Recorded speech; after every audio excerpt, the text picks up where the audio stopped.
আসসালামু আলাইকুম। 2026-এর এসএসসি পরীক্ষার্থী অনেকেই আমাকে জিজ্ঞেস করেছেন, ভাই আমি তো কিচ্ছু পড়িনি, আমি তো কিছুই পারি না, কিভাবে আমি এসএসসি পরীক্ষায় ভালো রেজাল্ট করব। দেখো ভাই, 2 বছর ধরে পড়াশোনা না করলে তোমার বেসিক নিশ্চয়ই দুর্বল। এখন তোমার এই জায়গা থেকে বেঁচে ওঠার একটাই ওয়ে আছে, যেটা হলো কোশ্চেন্স অ্যানালাইসিস করে তোমাকে অনেক বেশি স্টাডি করতে হবে এই কয়েক মাস। তুমি যদি কোশ্চেন্স অ্যানালাইসিস করে ধরে ফেলতে পারো কোন কোশ্চেন্সগুলো প্রতি বছর রিপিট হচ্ছে, সেই কোশ্চেন্সগুলো খুবই ভালোভাবে সমাধান করতে পারো এবং এই মাথার মধ্যে রেকর্ড করে নিতে পারো, তাহলে তুমি পরীক্ষায় ভালো করতে পারবা। সো তোমার অবশ্যই কোশ্চেন্স অ্যানালাইসিস করতে হবে এবং দেখতে হবে কোন কোশ্চেন্স বারবার রিপিট হচ্ছে, আর সেই কোশ্চেন্সকে তোমার ভালোভাবে আয়ত্ত করতে হবে, তোমার ক্যাপচার করে নিতে হবে সেই কোশ্চেন্সগুলো।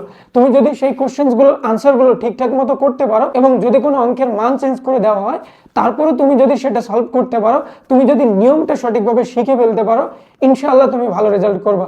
সো অবশ্যই তোমাকে কোশ্চেন্স অ্যানালাইসিস করে ধরে ফেলতে হবে কোন কোশ্চেন্স রিপিট হচ্ছে এবং সেটি ভালোভাবে সলভ করতে হবে, যেন তুমি পরীক্ষায় সেটার আনসার করতে পারো। সেরকম যোগ্যতা অর্জন করে তোমাকে পরীক্ষার হলে যাইতে হবে।